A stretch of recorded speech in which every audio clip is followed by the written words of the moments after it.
Bonjour à tous, bienvenue sur les incontournables de la philosophie. Aujourd'hui, nous allons parler du désir. Alors le désir fait partie de ces notions dont nous avons tous l'expérience, mais de par sa proximité, de par la familiarité que nous en avons, il n'en est que plus difficile à définir. Alors étymologiquement, le terme désir vient du latin desiderata, desiderium, qui signifie la nostalgie de l'astre perdu, le regret de l'astre perdu. C'est-à-dire qu'à l'époque, les augures, les prêtres romains, admiraient, se repéraient par rapport aux étoiles, et lorsqu'une étoile n'était pas là où on attendait qu'elle soit, ils en étaient tout désolés. Platon, dans le Banquet, réfléchit justement, propose une définition du désir, ou en tout cas une conceptualisation du désir, qui se rapproche énormément de cette étymologie. C'est-à-dire que pour Platon, le désir est une force motrice. Donc une force qui nous meut vers un objet de désir. On désire ce que l'on n'a pas. Par définition, on ne peut pas désirer ce que l'on possède déjà. Mais le désir n'est pas un simple manque qui pourrait être satisfait. Le désir est toujours présent. C'est pour ça que, chez Platon, le désir le plus important de tous est a priori le désir d'intelligence. Mais avant d'en arriver là, étudions deux cas précis qui se trouvent dans le Banquet. Le premier est celui du mythe d'Aristophane. Dans le Banquet, Socrate et ses convives doivent faire l'éloge le plus beau qu'il est possible de faire au dieu Amour. Or, Amour est avant tout désir de quelque chose. Le mythe de l'androgyne d'Aristophane nous ramène dans les conditions de l'humanité primitive. Chaque être, à ce moment-là, était un tout parfait, composé de deux entités fusionnées en une seule. Des êtres extrêmement puissants, dont les dieux eux-mêmes prirent ombrage.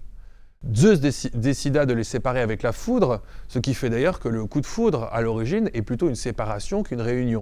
Nos pauvres androgynes, ainsi séparés, n'eurent de cesse que de rechercher leur âme sœur, c'est-à-dire ce qui pouvait les compléter. Donc le désir de l'androgyne, le désir des deux membres, des deux individus nouvellement créés à partir d'un être parfait, c'est de retrouver leur moitié.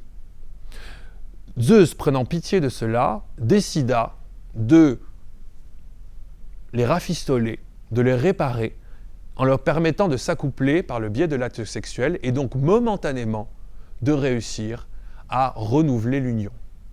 Ça, c'est pour la première conception du désir dans le Banquet. La seconde conception est celle de Socrate. Socrate nous explique que Amour n'est pas un dieu, Amour est un démon. C'est-à-dire qu'il réalise le lien entre le mortel et l'immortel, entre les hommes et les dieux. Amour, le démon Amour, est le fils de deux divinités. Poros, le dieu de l'expédient, le dieu du savoir-faire, le dieu de la ruse, et Peña, la pauvreté, la misère. Amour, le démon Amour, tient autant de la pauvreté que de l'expédient. Amour est pauvre, misérable, va-nu-pied, il dort à même le sol, tant qu'il n'a pas réussi à obtenir l'objet qu'il désirait. Et cet objet, bien sûr, c'est le beau, puisque le démon Amour est né lors du banquet que les dieux donnaient pour la naissance d'Aphrodite, déesse de la beauté. Donc si Amour tient de sa mère et qu'il est misérable et faible tant qu'il n'a pas réussi à obtenir la beauté, en revanche, il est rusé, plein de philosophie, plein de sorcellerie, plein de raisonnement, magicien en toutes choses.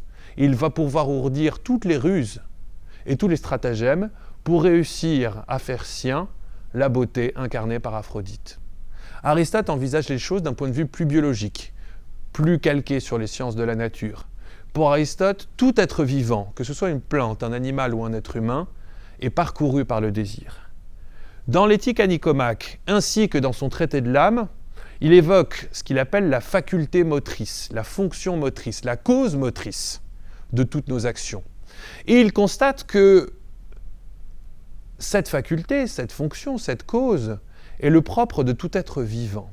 C'est-à-dire que, pour Aristote, tout être vivant désire, et toutes nos facultés sont mues par un désir. C'est-à-dire qu'il ne peut pas y avoir de décision, il ne peut pas y avoir d'avancée, il ne peut pas y avoir de réflexion sans désir. Il ne peut pas y avoir d'imagination sans désir, il ne peut rien avoir sans désir. Aristote nous le dit dans son traité de l'âme, l'imagination ne peut pas mouvoir sans désir. L'intelligence non plus, alors que l'inverse est vrai. Ce qui fait que l'homme est un être responsable, c'est qu'il va réussir à hiérarchiser ses désirs, donc à utiliser son intelligence pour discipliner ses désirs. Un homme responsable, un homme adulte, un homme éthiquement droit, est un homme qui va réussir à hiérarchiser et à ordonner ses désirs.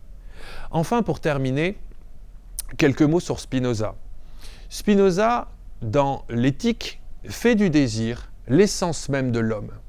Il dit que le désir, c'est la conscience d'un appétit que nous avons en nous-mêmes. Et donc en fait, toutes nos volitions, tous nos appétits, toutes nos décisions sont mues par cette seule et même force qu'est le désir. Pour Spinoza, le désir n'est pas une faculté, ce n'est pas un accident, ce n'est pas une option. C'est notre nature profonde. On dit souvent qu'un homme qui ne désirerait rien serait beaucoup plus malheureux qu'un homme qui ne serait désiré par personne. Pourquoi ? Tout simplement parce qu'un homme qui n'est désiré par personne va être frustré le cas échéant, va être triste. Mais au moins il sera vivant. Un homme qui ne désire plus rien, qui ne désire plus personne, n'est plus un homme. C'est un cadavre, c'est un mort.